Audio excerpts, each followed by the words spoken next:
Kada taon ng mga tao ay nagsiselebrate ng kanilang mga kaarawan. At may mga iba't ibang style kung paano nila sinaselebrate ang mga birthday nila. Iba gumagala, yung iba nagsiswimming, at yung iba is simpleng handaan lang. Madalas tuwing ako yung nagbe-birthday is simpleng handaan lang at kahit na simpleng handaan lang is sobrang saya ko na. Dahil nakakasama ko ang mga mahal ko sa buhay, yung mga pamilya ko at the same time kahit na simpleng handaan is pupunta yung mga kaibigan ko tuwing kaarawan ko. Pero nung bata pa ako, madalas kaming naiimbitahan sa mga Jollibee party. Kasi kadalasan yung mga Jollibee party ng mga pinsan ko is kaka-turn lang ng 1 year old and at the same time sinasabay na yung pagbinyag para isang gastusin lang. Kumbaga, pagka binyag ng anak nila is sinasabay na nga po mismo yung mismong birthday nila. So nakita naman nga po doon sa image na nakita nyo na kung saan ay may photobooth nga po doon na kung saan ay galing nga po yun sa Jollibee party. And nung bata nga po ako, naisip ko rin na ano kaya ang feeling na magkaroon ng mismong Jollibee party kapag may birthday ka. And kahapon nga po, si Kuya MC Hero ninyo, October 11 is magti-21 na nga po na kung saan ay kung hindi ako nagkakamali, correct me if I'm wrong, kapag ka sa babae sa bansa natin ay kapag ka nag-18 is legal age na nga po ang 18 nga po sa mga babae. And kapag ka sa lalaki naman is 21 years old nga po ang parang legal age. So let's say parang kapag ka 21 ka na, pwede ka na uminom ng alcohol or something na ano. Pero kasi as a guy na hindi naman nga po umiinom ng alcohol, ay napag-decidean ko nga po na mag-Jollibee party nga po ako. Kasi yun nga po yung kadalasan nga po guys kapag ka nag-21 nga daw po yung lalaki or let's say kapag ka nag-debut nga daw po yung lalaki, is yun na daw po yung talagang time na pwede na nga daw po uminom ng alcohol yung lalaki, no? So ayun guys, ayun yung ano guys, yung kasabihan nga po na kung saan kapag ka 21 is kadalasan kapag kami nag-birthday nun is you know, is may mga alcohol as celebration nila. Pero as a guy nga po na hindi nga po uminom ng alcohol, is napag-decidean ko nga po na mag-Jollibee party nga po. Pero kapag sinabi kasi natin guys, Jollibee party is about sa mga ano lang po ito guys, no? Sa mga bata nga lang po na nagpa-party. Pero hindi nga po yun guys. Kasi nung around 2019 nga po, may nakita nga po ako sa Facebook nga po na babae nga po na nag-turn nga po siya ng 18 and sinelebrate nga po niya yung 18th birthday nga po niya sa Jollibee nga po. And doon ko naalaman at na-realize na hindi lang pala ang Jollibee party is para nga po sa mga bata na kung saan ay kahit anong age is pwede ka nga po pag-celebrate nga po mismo sa Jollibee. And na kung saan yes, so napag-isipan ko nga po guys na mag-birthday na lang nga po ako mismo sa Jollibee nga po na kung saan ay since magde-debut na nga rin po ako turning 21 nga po, no? So napag-decidean ko nga po na mag-Jollibee party nga po and since gusto ko nga po yung ma-experience ano. And ayun nga po guys, nangyari nga po yun kahapon October 11. Mga imbitado nga po din syempre mga relatives ko nga po and yung mga Kada-Craft members nga po and syempre mga kaibigan ko nga po sa school noon to ganyan. Pero unfortunately hindi nga po lahat nakasama sa Kada-Craft. Example na nga po dun guys, Kuya Slay ninyo. Kasi kung hindi nyo nga po alam, sa recent video nga po is kakabili nga po lang yan ng kotse. So by the way Sly, congratulations sa new car mo, no? Kasi nga po guys, kapag bumili ka kasi ng ng sasakyan, ang kailangan mo ng ORCR kasi kung doon kakamali, no, kapag kasi bumili ka ng sasakyan, kailangan mo ng ORCR na kung saan dapat yung binili mong kotse is registered yan mismo sa LTO kasi kapag ka may checkpoint yan or hinahanap na pagka nagdadrive ka wala kang ORCR, pwede kang matikitan nga po and violation nga po yung sa pagdadrive. Na kapag ka nagdadrive ka ng sasakyan, lagi mo dala yung ORCR sa sasakyan mo and yung mismong license mo nga po. And bukod pa nga po dun guys, yung iba nga pong Kada-Craft members is hindi nga po sila nakasama dahil nga po ay malalayo nga po sila at yung iba nga po may work at the same time may mga pasok nga po sila kasi nangganap nga po itong birthday ko is Wednesday nga po and actually umabsent ka lang po ako eh. Well, di naman technically umabsent pero may representative naman sa grupo namin ano.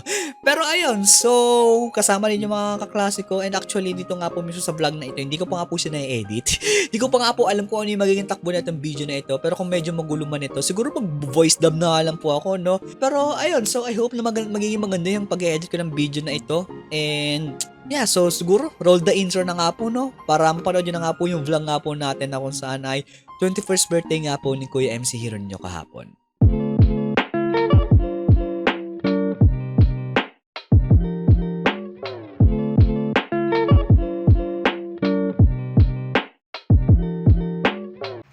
Today is the day! Pero yun na nga po guys, no? Ngayong araw nga po na ito ay kaarawan nga po ni Kuya MC Hero ninyo. So, ngayon nga po ay October 11, 9 AM nga po. So, aalis na kami dito mga 10:30. So, baka kasi mamaya wala kami mapag-parkingan doon. Pero, yeah, actually fully based na nga po guys. Kuya MC Hero ninyo, wala pa sapatos. Pero gagamitin ko siguro yung Adidas ko. So, naka-brown ako ngayon. Kasi why not? Kasi, iniisip ko, nag-brown na ba ako ng damit since in my life? Like, parang hindi ko pa ata or di pa ata ako nakakasuot ng damit na kulay brown. And ayun, so ang mga dadalo nga po na kada craft is sila Avery, si Aubrey, si Christian PH, si Edicious 8-bit, si King FB, si Masa Zerk, si Maki Kun, and sino ba yung hindi ko nababanggit? Meron pang isa ko na hindi ko nabanggit. Si Masa Zerk, ewan ko nabanggit ko si Masa Zerk. Pero yun, so 8 nga po yung mga kapunta ngayon. So yeah, hindi po lahat ng kada craft ay makakasama kasi nga po yung iba nga po is may work nga po, and yung iba nga po is may pasok nga po, and at the same time, yung iba nga po is sobrang layo pa nga po ng pagpupuntahan nila kasi nga po yung venue nga po na pagpupartihan nga po namin na Jollibee is dito nga po mismo sa Quezon City. So kaya, yeah, so at least kahit pa paano, no, soon magkikita-kita naman ulit kami, no? Sana kompleto na kami sa next meetup, ano? Ayun guys, so siguro, very pack na nga lang po at kita-kita tayo mamaya. 20 minutes later. So guys, since hindi nga po ako nakapag-vlog nga po na maayos dahil sinelebrate ko nga po yung birthday ko nga po, is ipapakita ko na nga lang po guys yung mga naging highlight nga po guys na mismong party ko nga po na kung saan yung mga palaro nga po. Yeah, so sana ma-enjoy nyo kahit na ganito lang yung vlog natin, no? At ito na talaga yung mga nakuha kong clip at di ko talaga balak mag-vlog pero since birthday ko nga po ito, ay itong vlog nga po na ito ay pa-memories nga rin po ano. So kaya, yeah, sana ma-enjoy nyo nga po itong mga vlog nga po na mangyayari nga po, no? My name is Ate Carla and this is your Jolly Town Team Party. And now, let's all welcome our birthday sabat, walang iba, MC Hero! Jolly birthday! So, una sa lahat, no, maraming salamat sa pagpunta sa relatives ko and syempre sa mga kaibigan ko and sa mga ka-YouTubers ko rin na kahit malalayo ay pumunta sila dito. Yung iba kasi lumabas pa mga pumunta sila dito. And ayun, so let's enjoy the day. Thank you sa pagpunta dito. Tayo ka, yan. Tatlo ka tayo yan. Dahil po, ganun din yung sinabi ni tita. Ibahin mo. Pero dyan, gusto ko yung ibisan kasi galante siya masyado pagdating sa mga kaibigan. Di siya nagtitipid pagdating sa amin. So, yun lang ang masabi ko sa kanya. So, happy birthday para sa rin niya. Ano po yung group name? Gobi lang. Ano po? Ano na lang po, ang boy best friend. Siya na yung aminado. Okay, boy best friend. Katulad ang ginawa na na tatlong pa-joke, tatlong palakpak, then shout your group name. Okay, ready? Sabay-sabay. 1, 2, 3, go! 1, 2, 3. 1, 2, 3. Boy best friend. Boy best friend. Okay, ready? Get set and go!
move. Okay, kung sino po yung unang makakapag-arrange ng inyong grupo, kailangan nyo isigaw syempre ang inyong group name. Para malaman ko kung sino na una.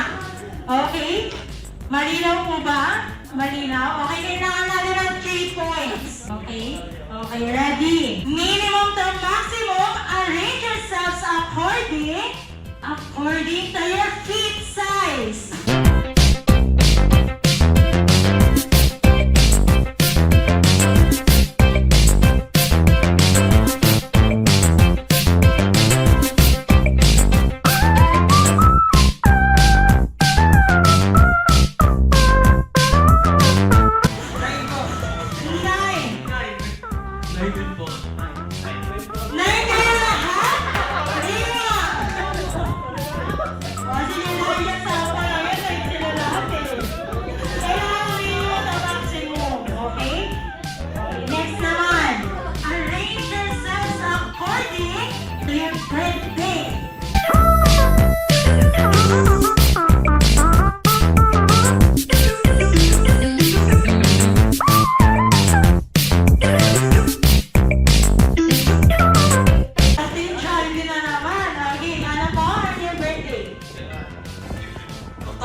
November?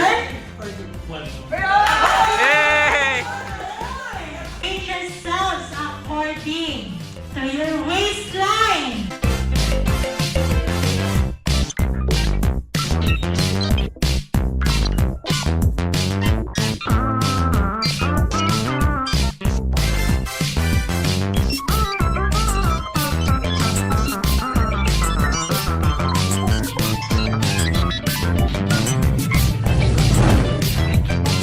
Okay, dito muna tayo sa Team Jollibee.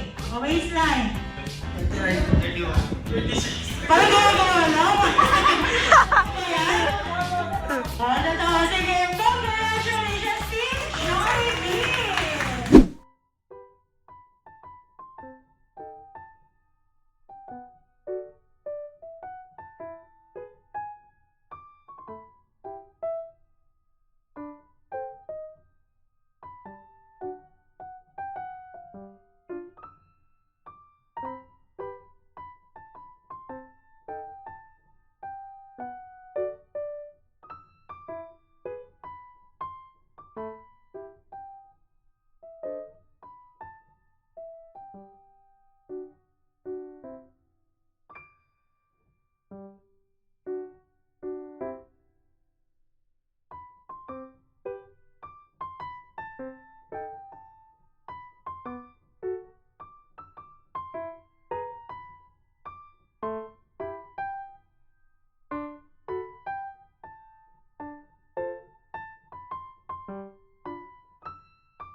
And yun na nga po guys, ang 21st birthday nga po guys, ko yung MC Hero ninyo. At gusto ko po muna pala pasalamatan guys sa mga kaibigan ko nga po na kung saan ay kahit na malalayo nga po sila, yung mga Kanakraft nga po, ay pupunta pa rin nga po sila. Example nga po doon guys, si Chris, ang taga-Olongga po nga po siya. Sila AG, si Maki is taga-Cavite nga po sila. Kahit sobrang layo nga po guys, is pumunta pa rin nga po sila.